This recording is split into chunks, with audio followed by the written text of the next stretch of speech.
kupas tuntas seputar kurban bersama Ustadz Effendi Khairi SAG. Berakal. Jadi orang ODGJ tidak wajib kurban. Tidak wajib kurban. Yang ketiga, merdeka, budak tidak wajib kurban.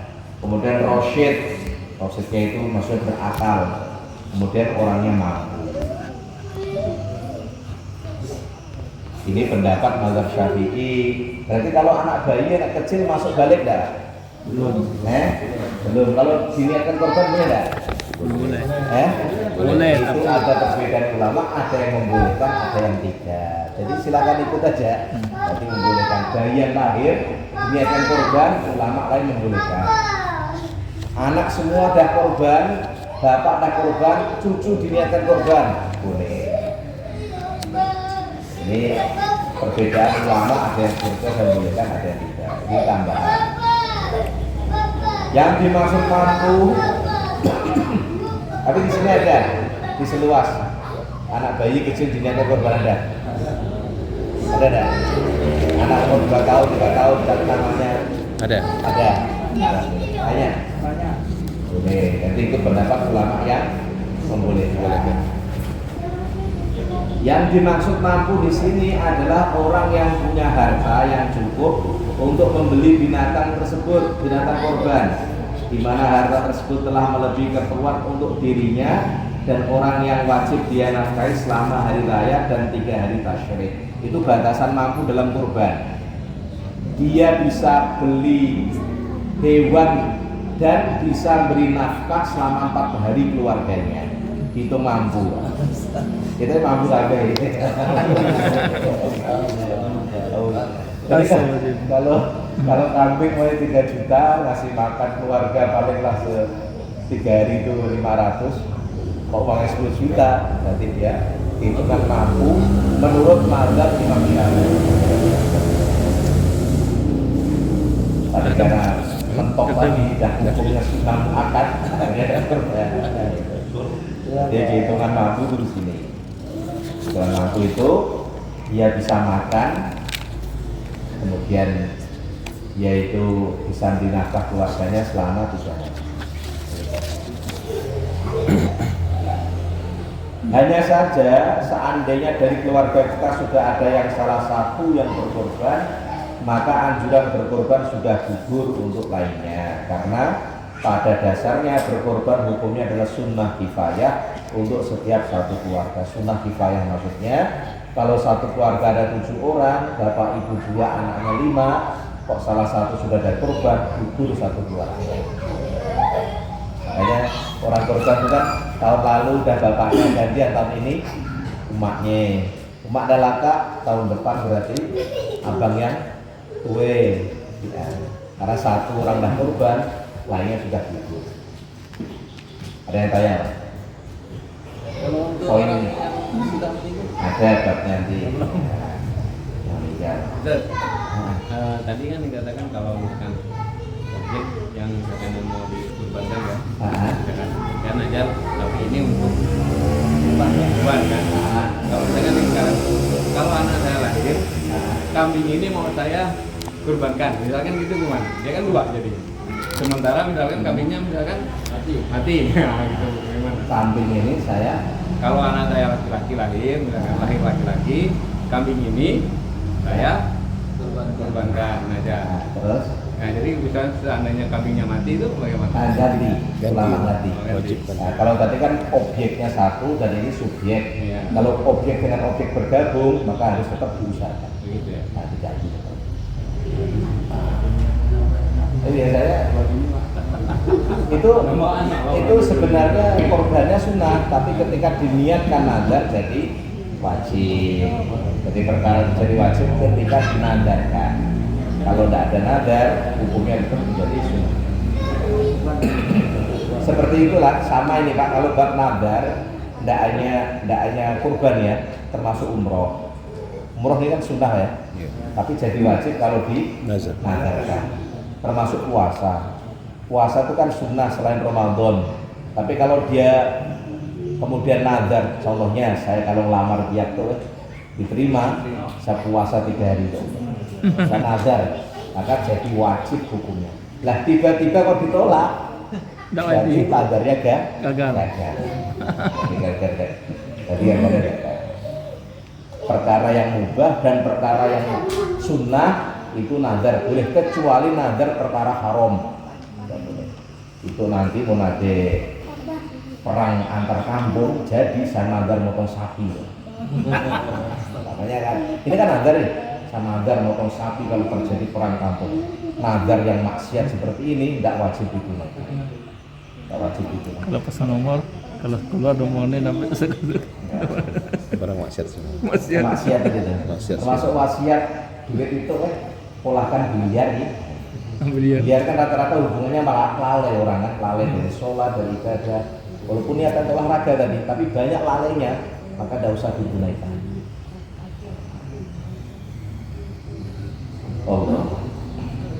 Nomor 4, bagi orang yang hendak berkorban dimakruhkan memotong rambut dan kukunya dimulai sejak tanggal 1 Dzulhijjah sampai hewan kurban disembelih. Jadi kalau bapak ada kurban, biarkan kukunya, termasuk rambutnya, rambut dan kuku, rambut atas pak ya, jangan diartikan rambut itu rambut apa ini ya, potong nggak apa-apa, rambut atas ini maksudnya. Ini kan mengambil tahalul. Tahlul itu rambut atas Pak Haji ya? Maksudnya bukan itu juga kan? Iya benar, rambut atas ya Ustaz. Atas ini. rambut kepala. Ya, jadi kalau pas kok, kalau ini 40 hari sunnah dikerok ya bawah ini 40 hari, termasuk bulu hidung. Ini kalau dan gembel di sini penuh ya dibersihkan. Tapi kalau rambut dengan kuku 1 Dzulhijjah berarti 10 hari sunnah jangan dipotong. Walaupun panjang nggak apa-apa. Nanti motongnya pas barengan dengan kurban. Itu fadilahnya, masya Allah, fadilahnya termasuk kuku yang jadi saksi di akhirat ya, kuku yang diniatkan korban itu. Ada kuku jadi saksi, rambut jadi saksi, itu adalah kuku yang diniatkan untuk bersamaan dengan korban. Nomor 5, waktu menyembelih hewan korban sudah masuk dengan terbitnya matahari tanggal 10 Dzulhijjah. Ditambah berlalunya waktu yang cukup untuk mengerjakan sholat 2 rakaat dan 2 khutbah yang ringan, dan terakhir dengan terbenamnya matahari tanggal 13 Dzulhijjah. Jadi kurban bisa dilaksanakan selama 4 hari, yaitu tanggal 10, 11, 12 Dzulhijjah. Terbit matahari itu sebenarnya tidak boleh Pak, cuman kalau dibuat kurban mesti bertabrakan dengan sholat tapi bolehnya boleh, tapi tidak mungkin lah kurban dikerjakan sebelum sholat id.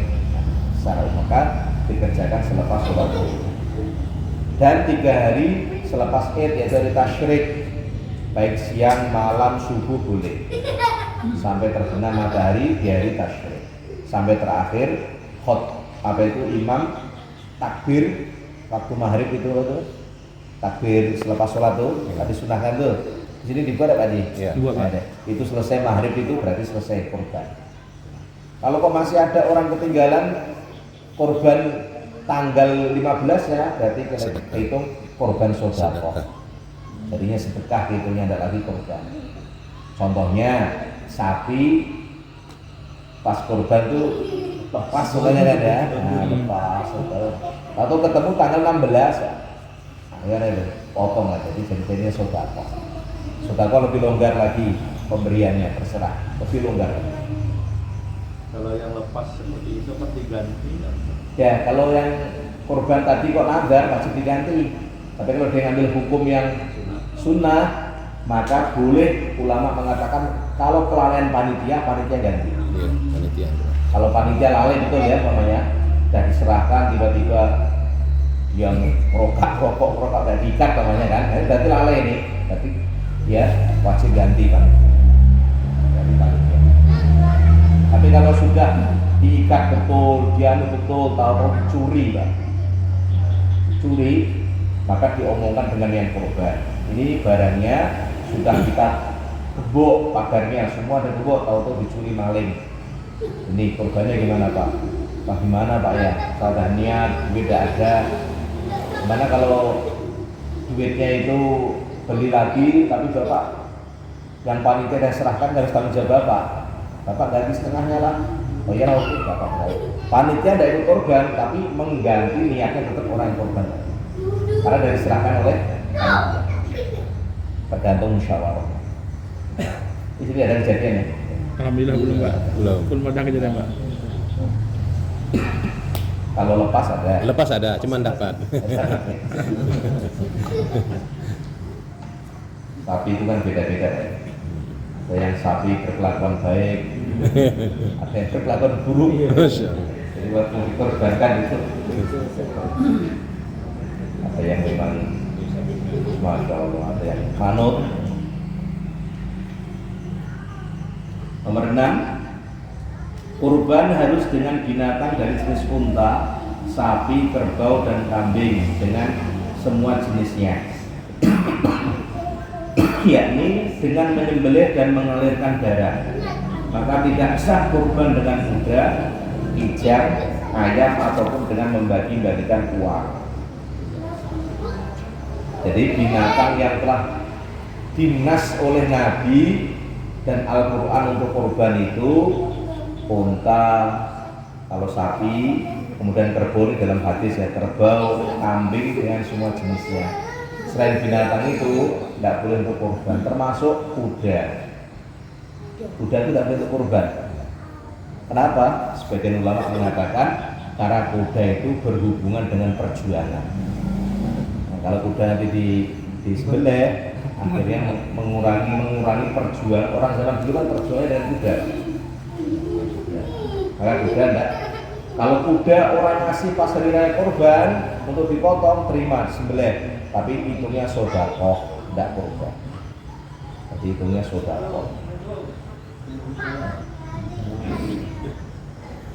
Ataupun kita punya itu, kalau di Malaysia itu termasuk almarhum menantunya Pak Yunus yang di Gayang tuh, beliau punya menantu yang baru wafat tuh. Itu kan saya pernah nengok loh. Itu kan beliau punya kandang kijang. Ada hampir mendekati 200 kandangnya. Kijang. Kayak di Istana Bogor kalau kita nengok. Biar setiap sebulan sekali motong belum 3 ekor. Gimana kalau kijang dikorbankan? Tetap terima, disembelih, tapi dihitung sedekah, tidak dihitung kurban. Jadi kalau ada orang ngasih ke panitia, jangan ditolak, terima aja. Ada ngasih ayam, ngasih kelinci, terima, tetap dipotong.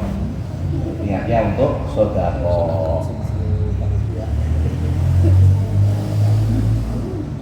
Atau kurban, ada. Ini suasana ekstrim, ini tidak enak, ini kurban, dah capek. Gimana kalau kurbannya dijadikan duit aja, kita bagi-bagikan kan? Tetap tidak boleh. Karena maksud kurban itu dua. Satu, mengalirkan darah.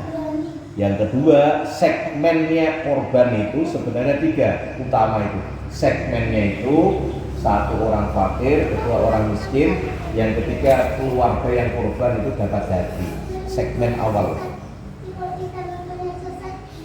Jadi orang-orang yang jarang makan daging itu diprioritaskan dapat makan daging. Kan tidak boleh ganti duit, tidak boleh dibagi-bagi duit kurban.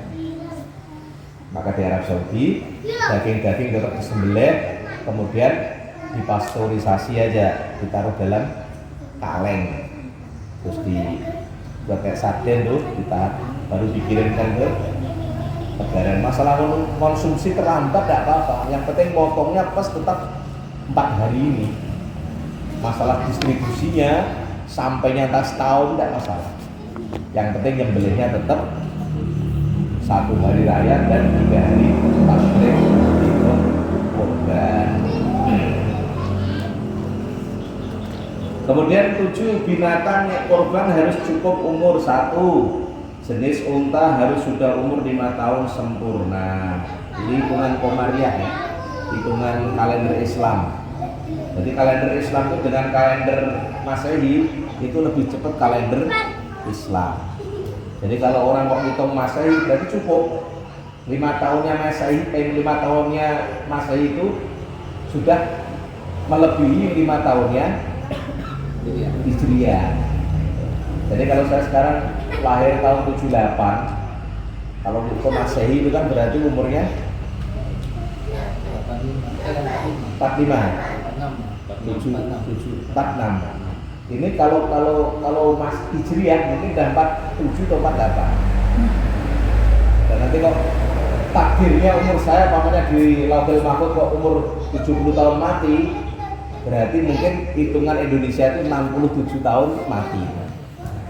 Karena di Lauhul Mahfuz itu yang dihitung adalah Hijriah, hitungan Hijriah. Loh kok di langit umur 70 tahun mati kok di sini 67 ya? Kok mati pamannya malaikat tanya, ternyata yang dihitung adalah hitungan Hijriah.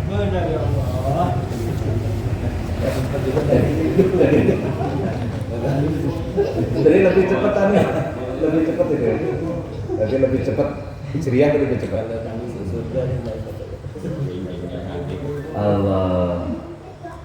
Binatang kurban harus cukup unta 5 tahun. Yang kedua, kambing jenis domba kibas atau berbulu wol harus umur 1 tahun sempurna atau sudah kuai, yakni sudah tanggal giginya. Ini domba kibas itu banyaknya di negara-negara yang kayak Rusia, yang termasuk dombanya itu loh Pak, yang sampai tengok pantatnya gial-gial itu, yang kayak punuk itu ya, yang kayak lemak itu. Nah itu setahun lah boleh untuk kurban. Itu di daerah-daerah Kaukasia itu daerah sana. Memang daerahnya dingin itu perkembangan itu cepat. Ya. Itu binatang sana. Jenis sapi dan kambing yang berbulu rambut. Ya, tempat kita ini berbulu rambut. Ini kan tadi berbulu wol itu tebal itu. Kalau budul itu pakai itu kan, cukur itu. Langsung domba. Nah, domba namanya ya. Domba atau jenis biri-biri yang di sana ada.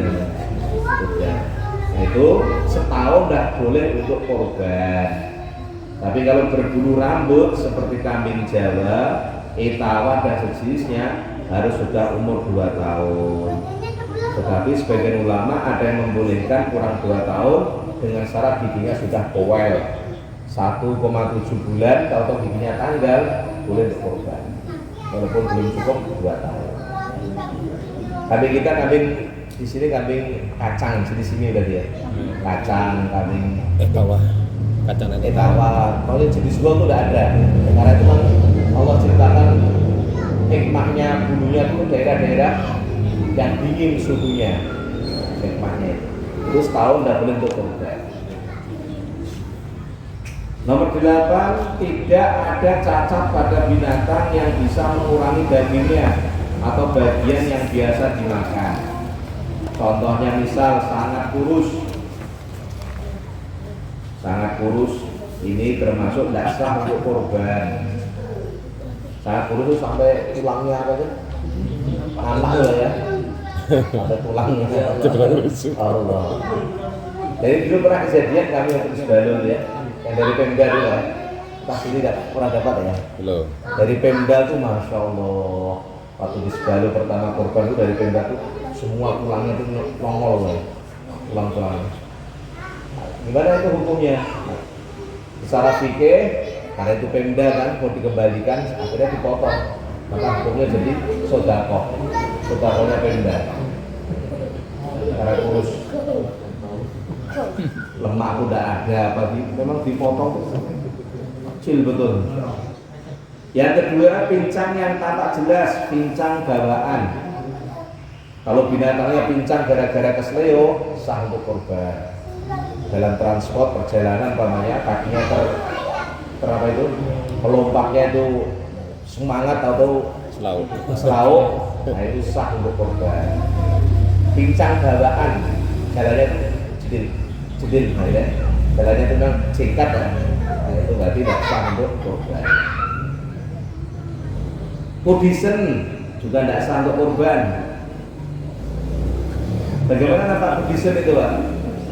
Jadi gampang dikerumuni oleh lalat, panu, kurap, bujis itu binatang ataupun matanya ini suka lelean itu tidak sah untuk kita.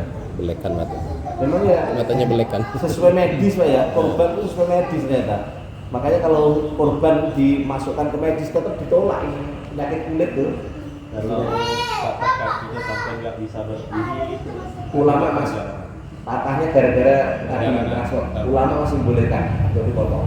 Soalnya pernah pengalaman berat, akhirnya beli sapi lagi kan. Nah, lebih afdol lagi.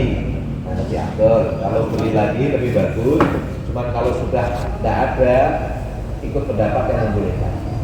Karena itu kejadian patahnya itu dalam proses evakuasi lah, perjalanan transport masih membolehkan, tidak ada. Atau terpotong telinganya atau ekornya, tidak sah untuk korban. Ekornya ini tidak ada terpotong atau ekornya tidak ada bagian yang hilang.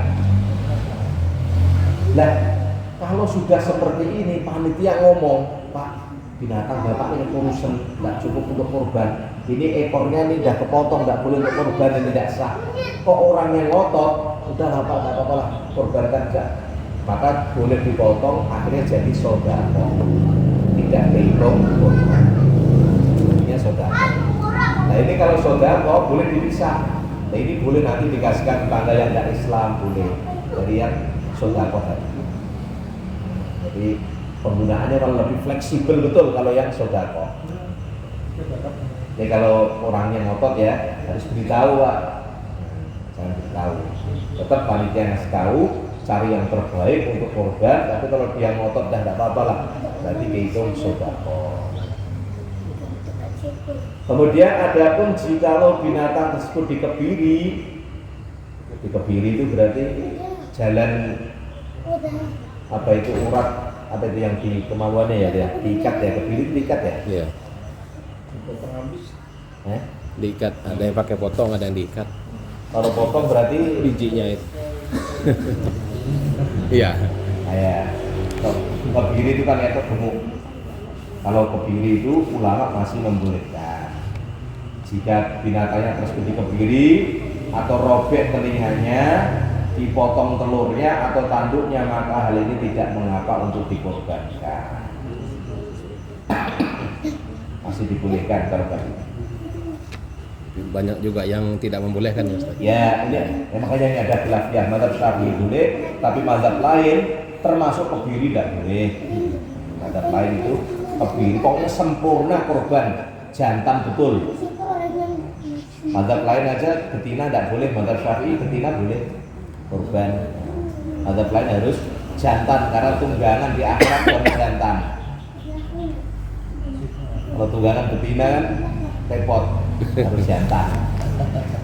Itu mazhab lain. Jadi nanti tinggal musyawarah kalau ada yang ngasih tahu-tahu dikebiri telinganya robek apa, kalau mazhab Syafi'i bolehkan. Kalau ada tawar ini tidak boleh diganti yang bagus, berarti itu pendapat yang tidak bolehkan, longgar aja. Ada pendapat memang di dalam berbagai mazhab itu berbeda-beda. Kenapa yang sempurna? Karena tadi ada yang ambil hukum itu wajib. Kalau wajib harus sempurna betul tanpa cacat. Dan mencari binatang tanpa cacat itu lebih banyak daripada yang cacat. Kalau cacat kan hanya satu dua ya. Tapi kalau sempurna lebih banyak. Maka harus sempurna betul korban. Allah.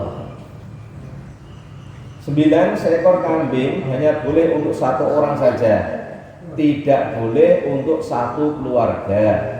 Tetapi kalau sekedar menghadiahkan pahala atau mengikutsertakan keluarga dalam pahala kurban, maka diperbolehkan. Adapun seekor unta, sapi, kerbau maksimal untuk 7 orang. Jadi satu kambing untuk satu nama, tapi namanya pahala diikutkan boleh. Seperti kejadian di pondok ya, kayak di pondok pesantren itu santri 50 iuran 100.000 semuanya, 5 juta dapat 2 kambing. Tidak boleh diniatkan satu pesantren korbannya, harus niat 2 orang. Akhirnya santri-santri, Pak ini hadiah untuk ustadznya, namanya ustadz ini, ustadz A dan B yang korban. Walaupun duitnya dari iuran santri, tapi korbannya tetap nama satu orang, tapi pahalanya semua santri diikutkan dalam korban. Ya dibolehkan. Jadi kalau sampai punya kambing, kok hasil jeripayah keluarga iuran, diniatkan nama anaknya bagi satu orang, tapi pahala satu keluarga diniatkan terdapat semua. Itu maksudnya. Di sini begitu, kambing satu nama ya. Ya, satu. Dan nanti di ustadz-ustadz yang lain, madzhab lain ada yang bolehkan kambing untuk satu keluarga. Nanti itu pernah dalam hadis untuk kambing satu keluarga.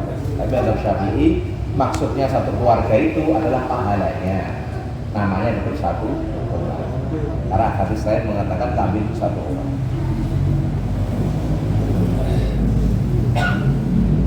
Nomor 10, orang yang berkorban wajib berniat minimal dengan hati saja, dan afdolnya dengan hati dan diucapkan dengan lisan. Niat bisa dikerjakan ketika binatang sudah ada, atau ketika membawanya ke tempat menyembelih, atau ketika dia serahkan kepada wakil, atau bisa juga menjelang menyembelih. Bahkan niat korban juga bisa diwakilkan kepada orang yang menyembelih. Jadi niat itu boleh dari awal tuh boleh. Kambing ini saya rawat, saya niatkan korban. Walaupun pas hari H dia tidak niat, sah. Jangan terus bilang, ini kok tidak niat ini? Nah, dia melihara itu tidak niat korban. Nanti boleh. Di awal dia melihara itu niat korban, atau waktu menyerahkan ke panitia dia niat sah. Makanya tidak disyaratkan orang korban itu harus ikut, tidak disyaratkan, tapi afdolnya ikut hadir. Afdolnya lagi yang nyembelih dia. Nah, afdolnya lagi. Tapi kalau dia pas tidak ada, ya sah.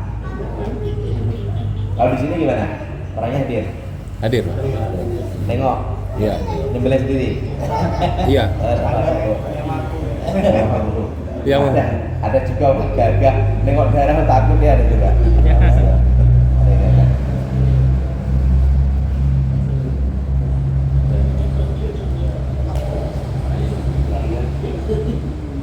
Dianjurkan 11, dianjurkan bagi yang mampu untuk menyembelih sendiri binatang korbannya. Adapun bagi yang tidak mampu maka disunnahkan untuk hadir menyaksikan proses penyembelihan binatang. Sunnah ya, tidak wajib. Jadi kalaupun dia halangan pergi apa, tetap sah korbannya. Cuman buktinya biasanya minta video, gitu kan? Video untuk bukti binatangnya sudah disembelih. Allah. Sebenarnya boleh juga diingatkan bahwa saya korban, saya bagusnya motong sendiri siapa? biasa kita ingatkan, Pak. Biasa saya ingatkan. Ingatkan, Ayo. tapi nggak ada yang siap. 12, sebaiknya jauh-jauh hari sudah ditentukan siapa saja panitia yang akan menangani kurban, termasuk orang nyembelih dan ngupas kulit dan membagi-bagiannya. Ini ya, biasa sudah dibahas. Nomor 13, sejak awal pula ditentukan kira-kira berapa biaya operasional untuk penanganan kurban sampai selesai. Contoh, upah umum jagal, menyembelih sekaligus mengulitinya, upah untuk semua panitia yang bekerja sampai selesai, semisal per orang 60.000, serta biaya akomodasi khidmat, makan dan minum untuk mereka, biaya sewa tenda, biaya beli plastik dan lain-lainnya. Ini ada kaitannya, kita baca lengkap dulu. Semua 14, semua biaya di atas dibebankan kepada orang-orang yang kurban. Jika mereka menginginkan binatang kurbannya tidak berkurang di akhirat kelak, semisal per ekor kambing 100.000 dan per ekor sapi 1 juta, diserahkan kambing, kemudian ngasih uang 100.000 untuk semuanya proses operasionalnya. Karena kenapa semua biaya di atas dibebankan kepada orang yang kurban? Jawabnya, karena haram hukumnya menjadikan daging, kepala dan kulit binatang kurban sebagai upah untuk panitia dan jagal. Nggak boleh panitia. Jadi mazhab Syafi'i ya, dan 4 mazhab sepakat. Kalau daging, kulit, kepala tidak boleh. Saya pernah ingatkan, ini kawan kita ya, Pak Haji Mauludin, dulu saya pernah sering makan di tempat beliau. Nggak ada korban tuh ada kepala kambing.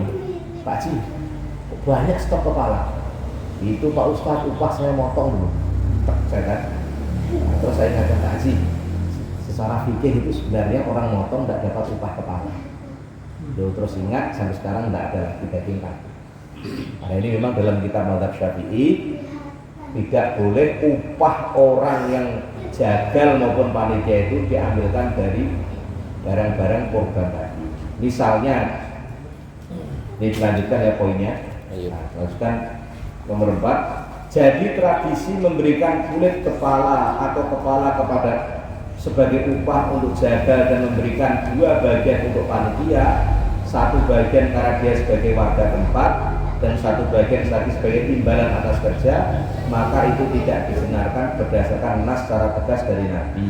Adapun memberikan kulit atau daging kepada jagal karena status dia sebagai warga miskin atau fakir, maka diperbolehkan. Kalau yang nyembelih itu orang miskin, boleh. Kalau yang nyembelih miskin. Adapun memakai uang kas masjid untuk operasional kurban, maka juga tidak diperbolehkan karena itu bukan termasuk maslahat yang berkaitan dengan masjid. Ini 15 saya baca biar tuntas ya. Ini berhubungan banyak.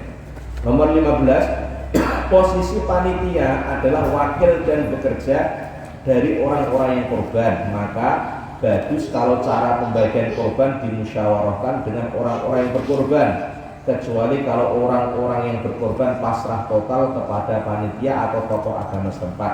Hendaknya mereka dalam membagi-bagikan daging korban betul-betul berdasarkan pertimbangan sesuai maslahat. Yang penting tidak menjadikan daging korban sebagai imbalan atau upah panitia. Mengambil salah satu kambing korban untuk khidmat atau makan panitia korban itu diperbolehkan dengan syarat 3. 1. Bukan korban nadar dengan izin yang berkorban dan harus bagian daging mentah diberikan kepada orang fakir miskin. Kemudian 16, ini berhubungan banyak. Kulit dan kepala korban tidak boleh dan tidak sah dijual. Jadi boleh dimanfaatkan sendiri oleh orang yang korban atau dia berikan kepada fakir miskin. Kemudian terserah mereka apakah mereka manfaatkan sendiri atau mereka jual. Di antara solusinya, panitia mendata orang-orang fakir yang layak diberi kulit kepala, lalu panitia izin kepada mereka untuk menjual kulit tersebut. Kemudian uangnya dibagikan kepada orang fakir miskin mereka. Tapi ada juga sebagian ulama yang membolehkan panitia langsung menjual kulit dan kepala dengan syarat uangnya diberikan kepada fakir miskin. Terus lanjut, penting lagi, penting yang perlu ditekankan sekali bahwasanya kulit, tulang, kepala tidak boleh diberikan kepada panitia imbalan upah kerja atau untuk biaya operasional. Adapun daging ini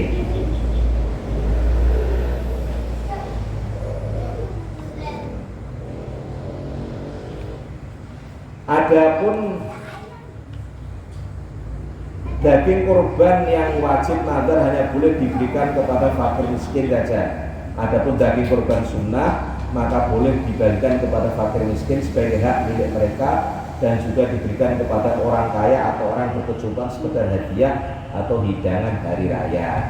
Orang miskin yang menerima pembagian daging kurban boleh baginya untuk mengkonsumsi atau menjualnya. Sedangkan orang kaya berkecukupan hanya boleh mengkonsumsi saja atau menjadikan jamuan makan semisal tetangga tamu dan tidak boleh menjualnya.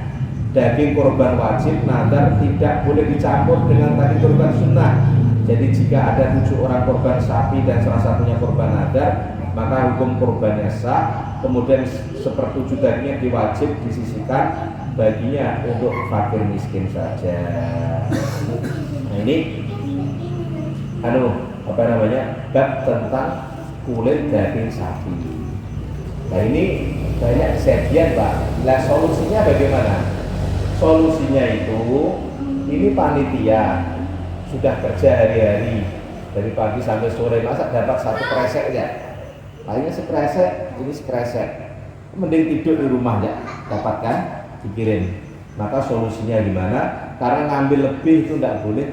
Maka solusinya adalah minta bagian dari yang korban sepertiga itu, omongnya bukan upah tapi hadiah. Ya, hadiah untuk orang kerja. Karena upah-upah dalam fikih semua tuh hukumnya haram, maka bilangnya hadiah. Kalau hadiah dibolehkan. Bela mazhab Syafi'i. Nah itu gimana teknisnya? Teknisnya kalau umpamanya dagingnya itu daging, kulit, semuanya dibagi.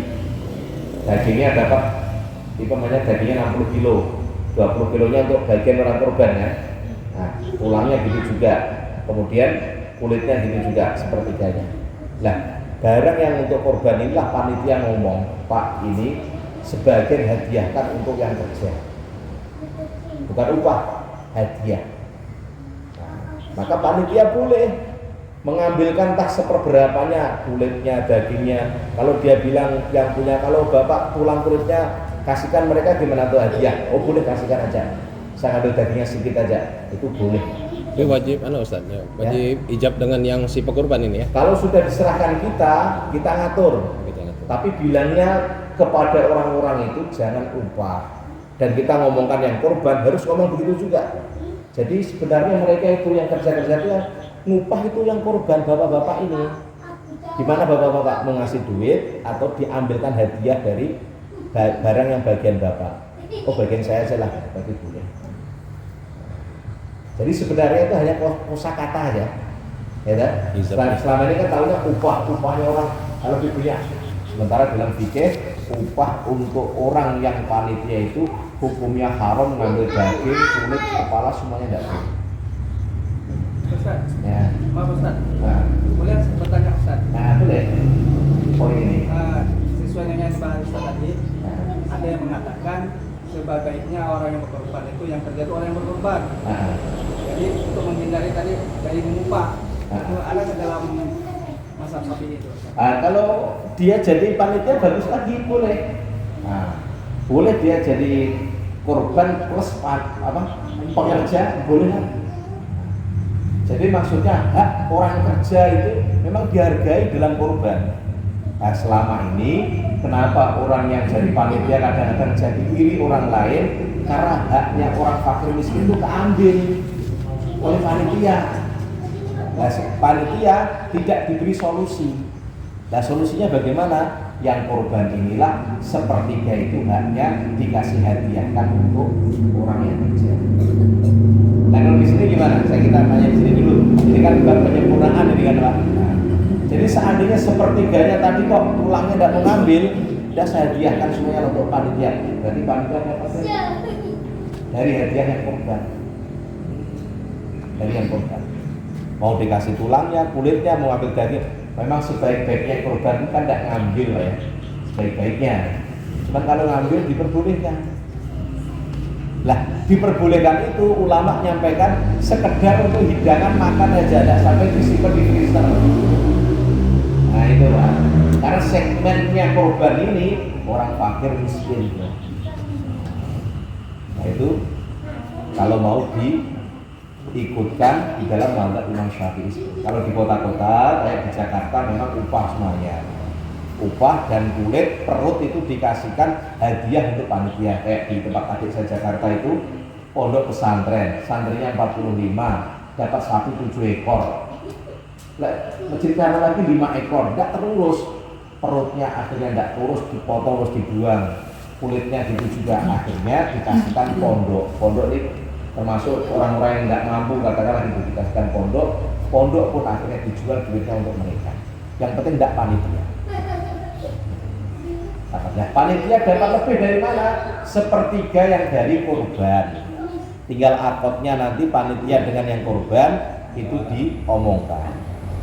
Gimana itu kalau di sini diterangkan? Apa enggak? Enggak. Tinggal luruskan aja. Karena hukumnya dalam Islam itu haram. Kenapa itu hak-haknya biar rata, fakir miskin dan orang semua itu haknya banyak. Gimana lagi? Iya. Ya dimusyawarahkan. Nanti dimusyawarahkan kembali. Jadi panitia ya tetap lebih, tapi hadiah dari yang korban, tidak upah tapi hadiah. Nah. Bahasa hadiah dan upah itu berbeda sebenarnya. Beda. Upah itu wajib. Upah itu jadinya wajib dibayarkan. Tapi kalau hadiah itu kalau nggak ada jangan nagih. Ya. Ya itu bedanya hadiah dan upah. Jadi kalau pernah saya kebaca tuh yang wajib itu benar-benar diupah tuh yang muliti sama yang nyembelih. Kalau ada pun yang namanya relawan itu cukup dihadiahkan saja. Jadi bedanya upah dengan hadiah itu. Kalau hadiah nggak dikasih, yang relawan ya rela harus rela katanya. Nah kalau selama ini di sini diupah apa kalau panitia? Itu dihadiahkan tadi yang kayak tulang-tulangnya. Kulit-kulitnya. Hadiah atau upah? Hadiah. Hadiah. Iya, kalau kayak makan minumnya dari korban semua. Ya kalau makan minum boleh. Yang penting tidak korban adat. Ini nambah sedikit waktunya Isa apa ya? Insya Allah. Nah, yang penting pembahasan kita lah itu.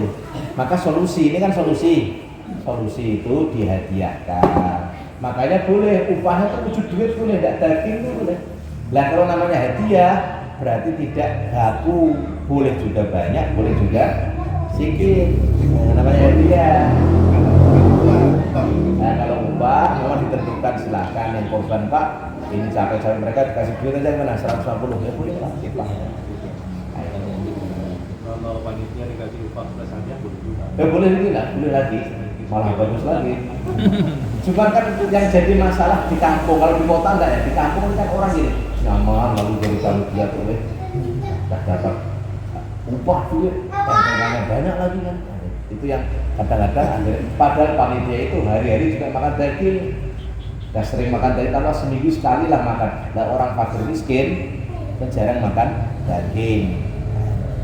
Nah, itu seperti itu.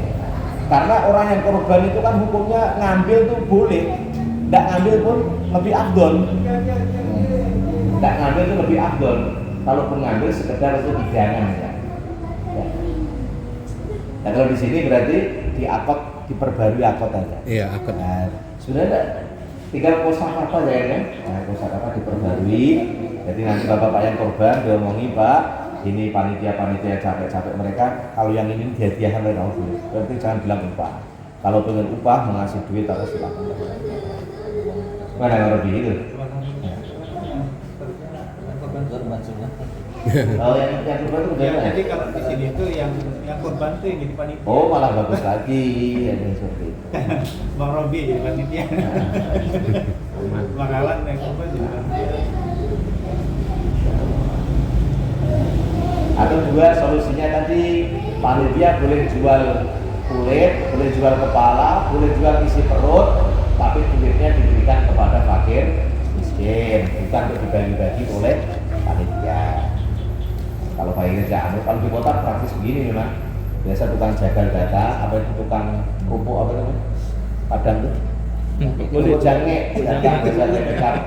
Nah itu beli, duitnya langsung diberikan di dalam uang, di dalam plastik korban tadi yang miskin-miskin dari Jakarta. Ustaz, ya Ustaz. Kalau nggak salah tuh Pak Ustaz ya, di sini ya. Untuk yang berkorban kan sepertiga dapat dagingnya. Dagingnya dipilih daging yang A yang bagus. Selain yang sepertiga yang dibagikan kepada yang korban, sisa lagi yang tulang-tulangnya apa itu masuk hadiah. Sepertiga itu hitung tidak daging, Mbak. Sepertiga kalau dagingnya itu 60 kilo, berarti dapat 20 kilo. Tulangnya ditimbang kan? Tulangnya itu dapat taruh 100 kilo, berarti dapat 30 kilo. Kulitnya gitu juga. Atau kalau males hitung, kalau sapinya itu sama, Bulat. sapinya bulat tuh ada 6, ya kan? Sapi 6 berarti dikuliti, kulit 2 untuk yang korban. Kemudian kalau hitungan pas kan kita kadang-kadang nggak bisa kan, tapi selisih sekilo 2 kilo itu wajar ya, seperti itu. Oh ya, pertanyaan Ustaz, boleh nanya nih? Nah. Kasus kalau kita temukan nanti ke depannya ada sapi yang kurban ini kan misalnya ada 3, anggap 2 ekor sapi lah. Ya. Yang satunya beratnya mungkin lebih besar 100 kilo, terus dia belinya juga lebih mahal. Terus yang satunya kurus, belinya mungkin lebih murah. Itu nanti pembagiannya sepertiga dipisah apa digabung? Dipisah ya Ustaz ya? Kalau kisaran sapinya kok 100 kilo, 98, 97, 90 ke atas jadi satu enggak apa-apa. Tapi kalau sapinya lainnya 100 dia korban hanya 60 kilo pisah dia. Jadi bisa sepertiga bagian dari dia itulah. Kalau dicampur dia boleh mengambil haknya orang lain. Zolim ya Ustaz? Ya, ambil haknya orang lain. Yaitu panitia harus lebih ekstra. Jadi sepertiga itu hitung daging, tulang dan kulit. Ya. Nah, semuanya. Ya, semuanya bulat, hitung bulat. Nah, terus kok yang korban tadi, makanya Bapak kalau males mau ngambil sekedar daging, ini kan hukumnya ini kan jais boleh, sunnah, maksudnya sunnah itu ngambil ya boleh, tidak ngambil ya Boleh kalau yang korban ini ya, mau dikasihkan total lebih bagus. Dah saya nggak ambil apa-apa lah, murni kok sana diatur. Maka panitia membagi yang sepertiga jatah mereka itu, akhirnya dilebihkan hadiah untuk yang panitia. Seperti itu solusinya.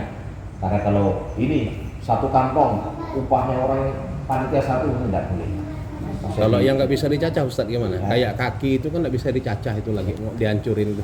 Jadi masak aja. Masaknya ya, nggak ada tukang masaknya Ustadz. Soalnya itu yang susah mau nyacahnya itu kaki. Ya, yang gampang-gampang aja. Mau dibagi 7 nggak bisa karena kakinya 4. Ya, bukan dalam arti bagi. Hanya ngambil kakinya. Ya kalau tulang tuh ya timbang aja semuanya, pokoknya timbang 100 ya 30 gram. Ada yang bagian kepalanya yang lokan aja. Enggak terus harus ibaratnya lamaan lah. Iya. Kalau di Jawa itu pondokan, karena timbangan itu lah pondokan. Di pondok sepertiga ini jatah loh. Tidak sampai timbang kalau lebih sama. Ya tinggal menyempurnakan aja lah ya, tinggal menyempurnakan. Korban dan intinya segmen korban itu yang diutamakan adalah orang yang jarang makan daging, fakir, miskin yang memang rata-rata mereka maksud orang sepertiga dah saya ikhlaskan itu maksudnya biar orang yang fakir miskin lebih banyak. Nah, itu. Boleh juga Pak, korban itu tidak sama tuh boleh, bukan dilarang. Dalam arti ya, orang kaya di kampung itu 20 orang, yang miskin 100. Yang 100 lebih banyak dari miskin, yang kaya boleh, tidak masalah. Iya timbangannya, karena memang orang kaya itu sehari-hari makan daging. Maksudnya kalau mau klasifikasikan yang kaya, orang ini punya mobil 3, yang sana bubuk reot Pak. Ini 2 kilo, dia 2 kilo. Dia setiap minggu makan daging tiap saat, ini tidak pernah makan daging. Itu maksudnya ulama membolehkan begitu. Karena maksud korban itu segmennya adalah orang Fakir miskin dan fakir. Ya seperti zakat toh. Zakat itu ambil dan ngambil itu ya boleh, mengambilnya kaya. Diutamakan ambil jatahnya dikasihkan untuk fakir miskin. Boleh walaupun dia ada hak. Intinya begitu. Tapi di sini kan daripada ribet rata gitu kan. Tapi kalau mau dipisah yang miskin lebih banyak lebih bagus. Lebih bagus kalau mau. Bukan dilarang, malah lebih afdol. Kalau di lapangan Ustadz, kita ketemu ada 3 ekor sapi atau 4 ekor sapi dipotong, nanti ada kambing juga yang nyerahkan ke situ, nanti pembagian kambingnya dicampur ke sapi atau kambing nanti dipisah sendiri. Hah? Dia minta ada yang punya. Yang punya biasa pun nggak minta tapi tetap kita bagi sepertiga. Oh ya kambing sendiri lah. Kambing Itu gimana Ustadz? Dia kan misalnya dia korbannya kambing, sepertiganya dia dapat kambing aja. Iya kambing. Nah kalau dia mau dapat nanti pembagian yang umum tadi itu, pembagian plastik yang untuk warga namanya itu. Yang ini Ustadz, maksud saya yang diarahkan ini untuk pembagiannya loh itu. Soalnya kalau pembagian kambing ya hanya berapa kilo lah kan. Oh mau dicampur. Apakah mau dicampur ke sapi atau Ya, kambing aja gitu? Kalau pembagian boleh. Boleh aja. Maksudnya yang dibahaskan pembagian untuk dia korban tadi. Iya. Nah jadi kambing sendiri seperti kayak dia saya campur. Soalnya kan karena 1 ekor dia dapat 2 Ya, kilo. Berapa? Ini kayak kampung Jawa ini kan kadang-kadang orang panitia itu malas ngurus kambing gitu. Akhirnya 1 dikasihkan pondok kan, karena males. Lebih enak sapi kan gitu kan. Iya. Artinya nggak harus merata ya, kan misalnya kambing cuma 1 ekor kecil kan, tidak harus dibagi rata ke jumlah kalau Nah, soalnya Ya ada. iya. cukup misalnya ke 5 orang aja kambingnya. Tidak masalah. Yang penting itu kan dibagikan kepada masyarakat. Fakir miskin. Lah, ini kok dari kambingnya nggak ada kemana? Oh ternyata diumpetkan panitia, ada yang kasus itu. Tapi kalau dibagi kok nggak mencukupi plastik lain, berarti boleh. Kemudian nomor 19 orang kafir tidak boleh diberi bagian dari daging korban. Tetapi dalam kondisi darurat, semisal kita tinggal di daerah minoritas, maka dibolehkan memberikan sebagian kepada mereka. Ini satu kasus ya, kalau minoritas dibolehkan. Nah, di antara solusi hati-hati, kita sembelih binatang lain yang tadi sedekah itu, selain korban kita bagi-bagikan kepada mereka atau hasil yang matang tadi hikmat diberikan. Tapi kalau masih mentah dibolehkan kalau keadaan minoritas. Kalau di sini gimana? Islam semuanya? Islam semuanya. Ya di Ledo kan ada bertahun-tahun orang-orang yang non dikasih. Ya memang itu pendapat yang ini. Tapi kalau sapi kita banyak, ya itu nggak apa-apa dimasakkan nggak kita. Ya kalau cukup orang Islam, orang Islam. Tapi utama korban itu kepada umat Islam. Utamanya kepada umat Islam. Ini satu kasus ya. Ini satu kasus orang Islam tinggal di daerah orang non, tiba-tiba digencet-gencet terus, maka ada korban niatnya untuk normalisasi hubungan. Kalau udah normal seperti ini, utamakan orang Islam. Pembagian daging korban, baik korban wajib atau kadar minimal cukup dan korban sunnah, tidak boleh dibawa keluar kampung dari yang korban menurut pendapat yang paling kuat. Tapi dalam masanya sebagian ulama membolehkan. Jadi sebenarnya kalau Pak Haji Alan mau korban ya di kampungnya sini. Kecuali ada niat, kamu karena tidak pernah korban ngasih boleh. Terus kalau dagingnya sini cukup sini, bagikan sini. Kecuali dagingnya lebih, boleh dibagikan kampung lain tapi musyawarah. Dan sampai kejadian kayak dilarang dulu tuh, untuk warganya aja kurang, takut dikasihkan ke orang lain, ribut jadinya. Lah untuk warga aja kurang, takut dikasihkan tetangga. Akhirnya ribut panitianya, kejadian. Jadi utamakan kampung sendiri. Kayak di Risau pernah Pak Rudi ngasih daging ke pondok 30 kilo gitu. Saya tanya lu, kan nggak boleh keluar kampung Pak Rudi. Enggak, usahanya jatah yang korban orang bea cukai tidak mau ngambil katanya. Oh, bukan masalah, ada jatah mereka berikan ke pondok katanya. Jadi boleh. Nomor 21, bolehkah korban digabung dengan akikoh? Ada pendapat Syekh Muhajar melarang dalam arti tidak sah, tapi Imam Romli membolehkan. Terus 22, bolehkah berkorban untuk orang sudah meninggal? Jawabnya, jika ada wasiat sebelumnya maka hukumnya boleh. Tapi jika tidak ada wasiat maka ada perbedaan pendapat di kalangan ulama. Tapi yang utama tidak sah. Jadi pendapat orang mati diikutkan korban, ada yang membolehkan, ada yang tidak. Silakan yang ikut mana. Kalau dia wasiat dulu, aku pengen sebelum mati korban tidak tercapai atau mati, ikutkan korban. Allah. Kalau di poin yang pertama bukan hukumnya wajib jadi Ustaz. Karena dia ada wasiat tadi. Ya, jadi wajib boleh dan sah. Nah ini kan ngambil hukum yang korban sunnah muakkad nih. Sunnah muakkad ya. Ya. Karena korbannya itu sunnah, maka tidak wajib. Tapi kalau korban ngambil hukum yang wajib, maka wasiat itu jadinya hukumnya wajib. Ini kan mazhab Syafi'i, kita ngambil yang sunnah muakkadah. Sunnah muakkadah. Tanbih bagi mereka yang ikut ulama yang membolehkan korban untuk mayit, yakni dia berkorban untuk orang sudah meninggal tanpa ada wasiat sebelumnya, maka dia dan keluarganya tidak boleh ikut makan daging korban tersebut. Jadi kalau ada orang tuanya wafat diikutkan korban, tidak ikut boleh ikut makan. Maka di antara solusi yang mudah, hendaknya dia berkorban tetap di atas namakan dirinya sendiri, kemudian pahalanya dihadiahkan kepada mayit dan dia inginkan, sehingga dia masih tak diperbolehkan makan daging. Masya Allah. 22, 23, orang yang berkorban dengan seekor kambing misalnya, lalu dia bersedekah semua daging korbannya, maka dia dapat pahala korban sempurna dan juga pahala sedekah seekor kambing. Tapi jika dia ambil kakinya saja, maka dia tetap dapat pahala korban sempurna ditambah pahala seekor kambing yang kakinya sudah tidak ada nanti di akhirat. Itulah maksudnya itu. Maksudnya korban itu pelongkan aja tuh di situ. Nah, takut nanti di akhirat itu, ngapain tadi kakinya siang satu? Nggak saking makan itu. Itu maksudnya fadilah korban itu. Karena kalau tahu ini tuh yang korban dah alih aja untuk semua orang. Ngambil sebenarnya aja. Ya Pak, insya Allah ya. Insya Allah. Yang tanya sebelum ada. Masalahnya gini ya kan, harapnya jadi emas itu tak pernah dapat hilang. Oh gitu. Itu yang Orang-orang tidak parkir. Ya tinggal dia ini kan musyawarahkan. Jadi tulang jangan semuanya untuk panitia. Kan itu. Kan hadiah ini kan tidak juga harus banyak, tidak juga harus sedikit, maksudnya relatif.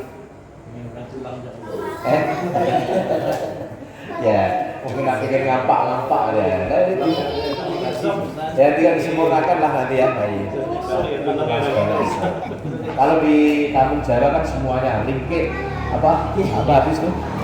Lingkis pokoknya kulit tulang sampai kulit berbulu-bulu pun diiris-iris dibagi-bagi sampai yang terima tuh apa lah itu dikasihkan nanti ya.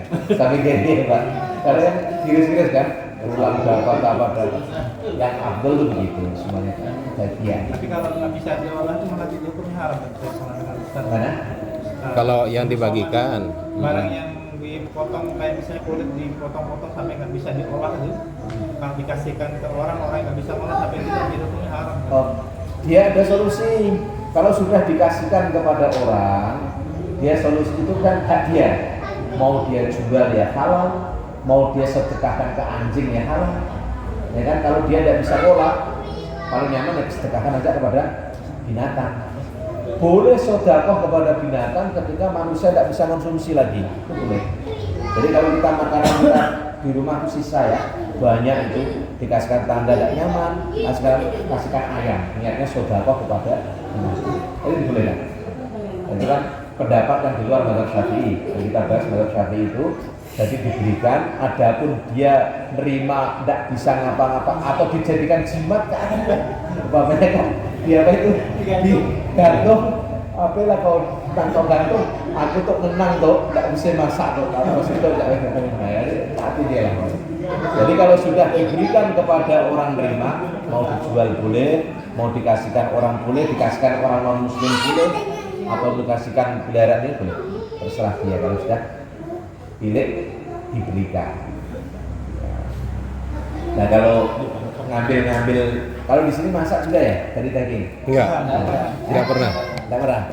Ya sebenarnya boleh dengan izin yang nah terus makannya dari Kita ngupah orang Ustaz. Kita ngupah orang suruh masak. Ya pokoknya nanti kalau ada yang masak jangan juga kita salahkan ya, karena ini boleh. Tadi itu berapa makanan itu? Masak Iya. berapa tuh? Kalau sini ini kan teknis yang ibaratnya kalau tidak makan biar simpel aja boleh juga. Karena di Sandoledo itu di kampung Jawa itu izin pada yang syaratnya satu bukan korban nazar, yang kedua harus izin yang korban, yang ketiga jangan semuanya harus mentah dibagikan. Makanya ambil sedikit ya. Orang yang korban itu biasanya kerjakan 30 orang, paling masak sekitar 5 kilo 6 kilo daging. Nah, dengan jeruan perut itu di kampung saya. Beda-beda ya. Yang penting tetap dalam koridor syariat, koridor yang dibolehkan. Kalau buat masak itu Ustadz, yang kita misal mau dimasak nanti nih, itu bagian dari yang sepertiga sirpa kurban atau ambil yang bagian? Ya, itu bagus juga sebenarnya dari bagian sepertiga itu. Iya. Sepertiga dia korban. Nah, karena saya pernah di tahun lalu saya di pemangkat motong, mereka ngambil 5 kilo, tapi saya bilang jatah sirpa kurban yang diambil. Jadi bukan yang dibagikan. Ya, jangan mereka yang korban. Ya, seizin yang korban berarti barang dia. Iya, seizin yang korban. Hak yang itu. Makanya yang boleh diolah tuh haknya yang sepertiga tadi itu. Sepertiga sirpa kurban ya Ustaz ya. Allah ya, biar kita sempurna, biar korbannya tambah diterima oleh Allah, yang ngasih pun diterima, yang menerima pun tambah dekatnya kepada Allah. Pokoknya segmen korban itu intinya adalah utamakan orang fakir dan miskin. Ya kalau di Jakarta ditambah uang dari kulit tadi itu Jakarta. Jadi kulit yang dijual, panitia yang jual, tapi duitnya diberikan semua kepada mereka. Kulit. Nah sebelum itu insya Allah ya. Insya Allah. Barokah. Ini doa Pak, ini hari Arafah ini di sana. Kita doa sebentar ya, biar barokah. Ya. Ini doa hari yang paling mulia dalam tahun-tahun Islam setahun termasuk adalah hari Arafah ini. Orang-orang haji, mereka khutbah kemudian doa. Dan ini semuanya orang yang punya masalah, tidak ada yang tidak punya masalah. Maka termasuk pintu-pintu rahmat dibuka, kita doa dalam hati juga. Selain saya doakan dalam hati, kita minta juga kepada Allah Subhanahu wa Ta'ala. Iman, Islam, ihsan, kemudian yang paling penting mati husnul khotimah. Amin ya Allah. Allahumma sholli ala sayyidina Muhammad wa ala Allahumma sholli sayyidina ala Muhammad fil alamin innaka Hamidum Majid. Amin. Allahumma hdina wahdi bina wahdina sabila waj'alna sababan liman ihtada. Allahumma zidna wa la tanqusna. Allahumma alif baina qulubil muslimin. Allahumma alif baina qulubil mu'minin. Amin. Allahumma wahid sufufahum wajma' kalimatihim 'alal haqqi ya akramal akramin. Hasbunallahu wa ahabbana. Hasbunallahu man ada'ana. Hasbunallahu man makara bina. Hasbunallahu man hasadana. Hasbunallahu min jami'i khalqih. Hasbunallahu man wakil. Ni'mal maula wa ni'man nasir. Amin. Allahumma ya Allah, ampunkanlah dosa-dosa kami ya Allah, dosa kedua orang tua kami ya Allah, dosa guru-guru kami ya Allah, dosa masyayikh kami ya Allah, dikakirin tidak ini Nizamuddin ya Allah, dosa orang-orang yang buat perjuangan agama ya Allah, dosa semua gerakan-gerakan Islam ya Allah, semua dosa umat Islam seluruh alam ya Allah, dosa anak istri kami, tetangga-tetangga kami, kawan-kawan kami ya Allah. Engkau Zat yang Maha Mengandung ya Allah. Begitu banyaknya dosa kami ya Allah, sehingga tidak nampak lagi di mata kami ya Allah. Ampunkanlah dosa-dosa kami ya Allah, yang zahir, yang batin, yang nampak, yang tidak nampak ya Allah, yang terang-terangan, yang tersembunyi ya Allah, yang hak dengan Engkau pun hak dengan manusia ya Allah. Ampunkanlah dosa-dosa kami semua ya Allah, dengan barokah di hari Arafah ya Allah, dengan barokah orang-orang yang haji ya Allah. Ampunkanlah dosa-dosa kami ya Allah, bersihkan dosa-dosa kami ya Allah, seperti bayi yang baru lahir ya Allah. Sebelum mati kami pun bersih dosa-dosa kami ya Allah. Allahumma ya Allah, sempurnakan iman-iman kami ya Allah, mantapkanlah akidah kami ya Allah, satu hatikanlah kami umat Islam ya Allah, makmurkanlah masjid-masjid kami ya Allah, satu hatikanlah kami seluruh umat Islam ya Allah. Allahumma ya Allah, jagalah orang tua kami ya Allah, jagalah anak istri kami ya Allah, jagalah anak cucu kami ya Allah, jagalah pondok pesantren kami ya Allah, jagalah kawan-kawan kami ya Allah, jagalah ulama-ulama kami ya Allah, jagalah habaib-habaib kami ya Allah, jagalah umara-umara kami ya Allah, jagalah umat Islam di seluruh alam ya Allah, depan, kanan, kiri, atas, bawah, dalam dan Engkau ya Allah. Innaka ala kulli syai'in qadir. Allahumma ya Allah, barokailah majelis ini ya Allah sampai akhir hayat kami ya Allah, mudah mengamalkan ilmu ya Allah, mudah meningkatkan iman ya Allah, cita-cita kami ya Allah, sebelum Kau matikan dosa kami bersih ya Allah, dan matikan kami husnul khatimah ya Allah, matikan kami dalam ketaatan kepada Engkau ya Allah, matikan kami dalam keadaan sholat ya Allah, matikan kami dalam keadaan ngaji ya Allah, matikan kami dalam beramal sholat ya Allah, jauhkan kami dari mati maksiat ya Allah, jauhkan mati kami dari mati yang su'ul khatimah ya Allah. Rabbana atina fid dunya hasanah wa fil akhirati hasanah wa qina adzabannar. Allahumma ya Allah, hajat-hajat umat Islam ya Allah, dalam kebaikan-kebaikan mudahkan ya Allah, dalam hajat-hajat umat Islam, dalam pengajian-pengajian, dalam istimewa-istimewa, dalam semua program-program kebaikan mudahkan semua ya Allah, tanpa halangan, tanpa rintangan ya Allah. Bagikanlah kami termasuk bagian orang-orang yang dalam kebaikan ya Allah. Rabbana atina fid dunya hasanah wa fil akhirati hasanah wa qina adzabannar. Alhamdulillahi rabbil alamin. Al-Fatihah. A'udzu billahi minasyaitonir rajim. Bismillahirrahmanirrahim. Iya kan. Iya kan ya. Subhanallah bihamdihi subhanallah bihamdika asyhadu an la ilaha illallah. Assalamualaikum warahmatullahi wabarakatuh. Waalaikumsalam warahmatullahi wabarakatuh.